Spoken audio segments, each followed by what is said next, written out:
안녕하세요. 잠시 세상의 소음에서 벗어나 우리 영혼에 깊은 울림을 주는 이야기에 귀 기울이는 시간입니다. 오늘 우리는 성경의 가장 첫 장, 창세기를 펼쳐 아주 근원적인 질문에 대한 답을 함께 찾아보고자 합니다. 하나님은 왜 우리를 이 땅에 창조하셨을까? 그리고 우리의 일과 삶은 어떤 의미를 가져야 하는가?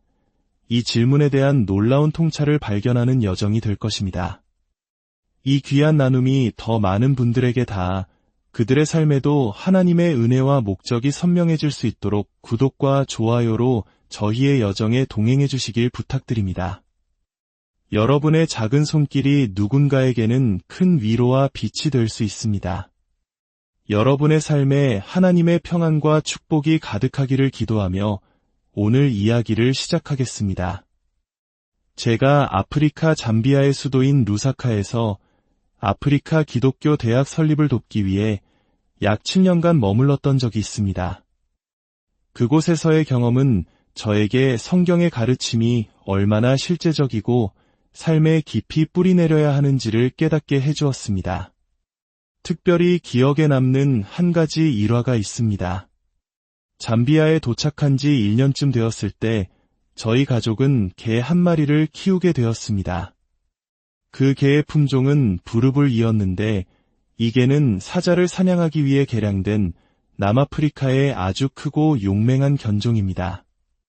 이름의 뜻도 농부의 개라는 의미로 네덜란드계 남아프리카 농부들이 사자로부터 가축과 농장을 지키기 위해 키웠죠.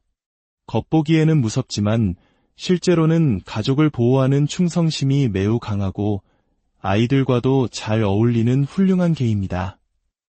저는 이 부르불 강아지에게 에티커스 핀치라는 이름을 붙여주고 훈련을 시작했습니다. 훈련이 어느 정도 진행되자 저는 더 다양한 자극이 있는 환경에서 집중력을 높이는 훈련이 필요하다고 생각했습니다. 그래서 집 건너편에 있는 레스토랑 앞 넓은 공터로 에티커스를 데리고 나갔습니다. 그곳은 차들이 계속 지나다니는 원형 교차로 옆이어서 훈련하기에 아주 적합한 장소였죠. 며칠 동안 그곳에서 훈련을 계속하고 있었는데 하루는 한 잠비아 남성이 저에게 다가왔습니다. 그는 호기심 가득한 눈으로 저와 제 개를 번갈아 보더니 조심스럽게 물었습니다. 혹시 개 품종이 무엇인가요? 저는 부르불입니다. 라고 대답했습니다. 부르불은 그 지역에서 꽤 흔한 품종이었기에 그가 당연히 알 것이라 생각했습니다. 하지만 그는 고개를 갸웃거리며 다시 물었습니다. 부르불인 건 알겠는데, 그러니까 어떤 종류의 부르불이냐고요. 저는 그의 질문을 이해하지 못하고 몇 번이고 그냥 부르불입니다. 라고 되풀이했습니다. 잠시 후 저는 그가 정말로 묻고 싶었던 것이 무엇인지 깨닫고는 큰 충격을 받았습니다. 그는 이렇게 묻고 있었던 겁니다. 영어를 알아듣는 개는 어디서 구하셨어요? 그의 눈에는 제가 개에게 영어로 명령을 내리고 개가 그 말을 알아듣고 그대로 행동하는 모습이 마치 마법처럼 보였던 것입니다. 잠비아에서는 일반적으로 개를 훈련시키지 않습니다. 개는 가족의 일원이기보다는 밤에 집을 지키는 경비견의 역할만 합니다. 낮에는 가둬두었다가 밤에 풀어놓아 도둑을 쫓는 용도이죠. 그래서 대부분의 사람들은 개를 두려워하고 개와 교감하는 것을 상상조차 하지 못합니다. 그런 그에게 제 말에 따라 앉고 기다리고 움직이는 에티커스는 특별한 능력을 가진 영어를 하는 개로 보였던 것입니다. 저는 그에게 웃으며 설명했습니다. 어떤 개든지 훈련하면 이렇게 할 수 있습니다. 그의 얼굴에 떠오른 놀라움은 말로 다 표현할 수 없었습니다. 저는 그 순간 창세기 한 장에 나오는 하나님의 명령, 즉 다스림의 위임령에 대해 설명하기 시작했습니다. 하나님께서 인간을 창조하시고 하늘의 새와들의 짐승을 다스리는 권세를 주셨다는 것, 그리고 이 개를 훈련시키는 행위가 바로 그 다스림의 작은 실천이라는 것을 말입니다. 그와의 대화는 자연스럽게 제가 왜 이곳 잠비아에 왔는지에 대한 이야기로 이어졌습니다. 그는 제가 동물 훈련 전문가로서 잠비아에 온 것이라고 생각했습니다. 하지만 저는 그에게 말했습니다. 아니요, 저는 신학을 가르치기 위해 이곳에 왔습니다. 바로 이 지점에서 저는 깊은 깨달음을 얻었습니다. 잠비아 남성이 훈련된 개를 이해하지 못했던 것처럼 많은 사람들이 기독교 대학의 의미를 이해하지 못했습니다. 제가 잠비아에서 대학을 세운다고 했을 때 사람들은 신학교를 세우시는군요, 혹은 성경학교를 시작하시는군요 라고 말했습니다. 제가 아닙니다. 농업, 경영, 교육, 예술, 그리고 앞으로는 생물학, 화학 같은 과학과 공학, 법학, 의학을 가르치는 종합대학입니다. 라고 설명하면 그들은 마치 영어를 하는 게 이야기를 들었던 그 잠비아 남성처럼 어리둥절한 표정을 지었습니다. 왜 목회자나 선교사를 양성하는 신학교가 아니라 의사, 변호사, 엔지니어를 키우는 대학을 세우려고 하는가? 그 이유는 바로 오늘 우리가 함께 나눌 창세기 한 장의 문화 명령 때문입니다. 하나님은 모든 사람이 목회자가 되도록 인간을 창조하지 않으셨습니다. 다시 한번 말씀드립니다. 하나님은 모든 사람이 목회자가 되도록 인간을 창조하지 않으셨습니다. 하나님은 우리에게 거룩한 사명을 주셨습니다. 설교는 귀한 사역이지만 그것만이 하나님의 일의 전부는 아닙니다. 오늘날 많은 교회의 성도들이 불만과 혼란을 느끼는 이유 중 하나는 우리가 바로 이 문화명령을 제대로 이해하지 못하고 있기 때문입니다. 신학을 사랑하고 재능이 있는 여성들은 애 자신이 목회자가 될 수 없는지에 대해 고통스러워하고 많은 청년들은 교회가 자신들의 삶과 무관하다고 느끼며 떠나갑니다. 이는 우리가 창세기 한 장에서 하나님이 우리에게 주신 본래의 사명, 즉 이 땅을 정복하고 다스리라는 그 위대한 부르심의 가치를 축소했기 때문입니다. 이제 성경을 함께 보겠습니다. 창세기 한 장 26절입니다. 하나님이 이르시되 우리의 형상을 따라 우리의 모양대로 우리가 사람을 만들고 그들로 바다의 물고기와 하늘의 새와 가축과 온 땅과 땅에 기는 모든 것을 다스리게 하자 하시고 하나님이 자기 형상 곧 하나님의 형상대로 사람을 창조하시되 남자와 여자를 창조하시고 하나님이 그들에게 복을 주시며 하나님이 그들에게 이르시되 생육하고 번성하여 땅에 충만하라 땅을 정복하라 바다의 물고기와 하늘의 새와 땅에 움직이는 모든 생물을 다스리라 하시니라. 그리고 2장으로 넘어가면 하나님은 에덴 동산을 창설하시고 그곳에 사람을 두십니다. 2장 9절을 보겠습니다.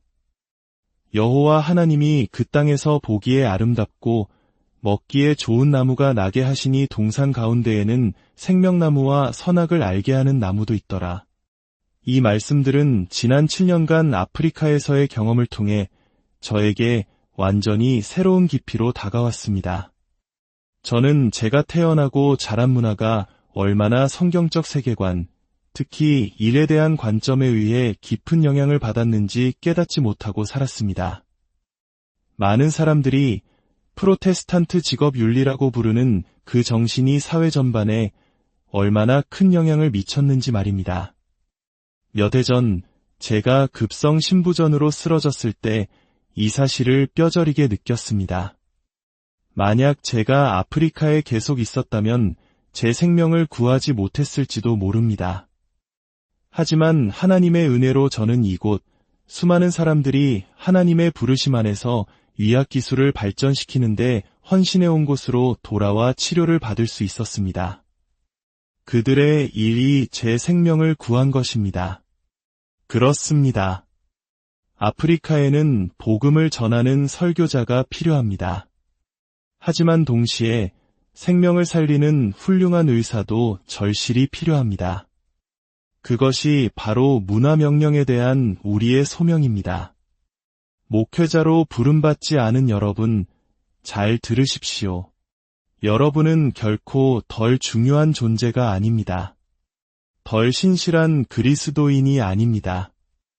하나님이 우리를 이 땅에 두신 것은 단순히 교회 의자에 앉아 성경만 읽고 아무것도 하지 않게 하기 위함이 아니었습니다.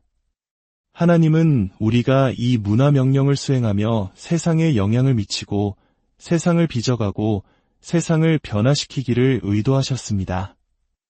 에덴 동산에는 세 종류의 나무가 있었습니다. 첫째는 먹기에 좋은 나무입니다. 이것은 가장 명백한 목적을 가집니다. 우리의 생존과 유지를 위한 나무입니다. 하나님은 우리가 먹고 살아갈 수 있도록 자연을 공급하셨습니다. 그리고 요한계시록 22장에 나오는 새하늘과 새 땅의 생명나무는 그 잎사귀가 만국을 치료하기 위해 있다고 말합니다. 즉, 하나님의 창조물은 우리를 먹일 뿐만 아니라 치유하고 회복시키는 능력도 가지고 있습니다.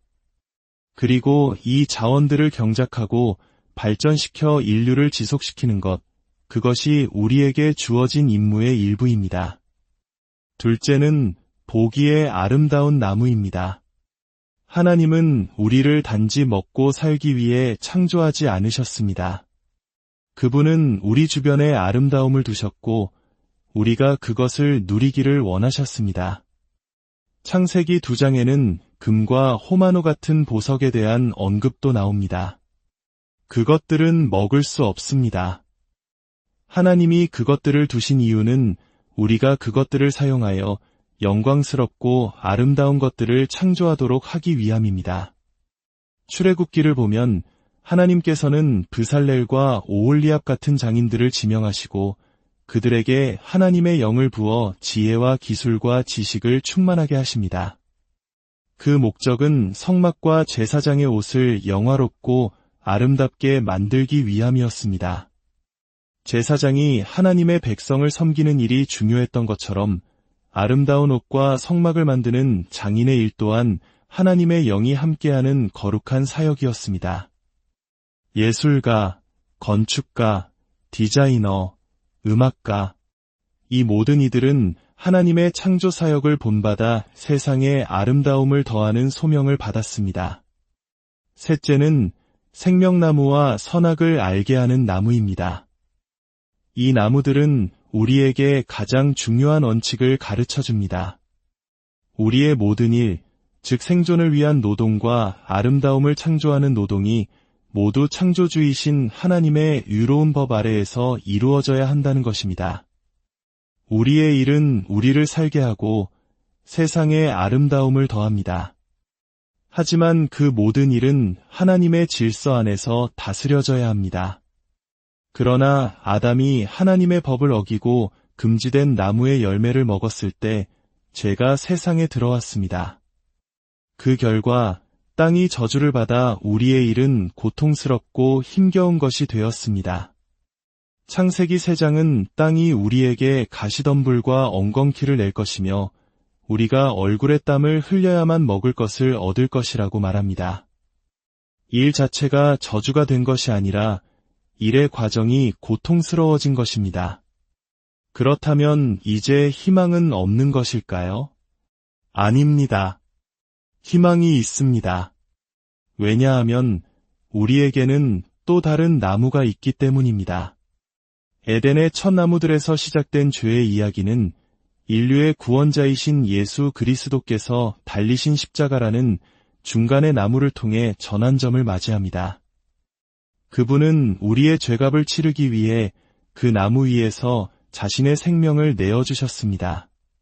그리고 이 십자가라는 나무 때문에 우리는 요한계시록에 나오는 마지막 생명나무에 대한 희망을 가질 수 있게 되었습니다. 우리가 흔히 놓치는 것이 바로 이 지점입니다. 아담의 타락은 문화명령을 무효화하지 않았습니다. 그리고 예수 그리스도를 믿는 믿음은 단지 우리가 천국에 가는 희망만을 열어주는 것이 아닙니다.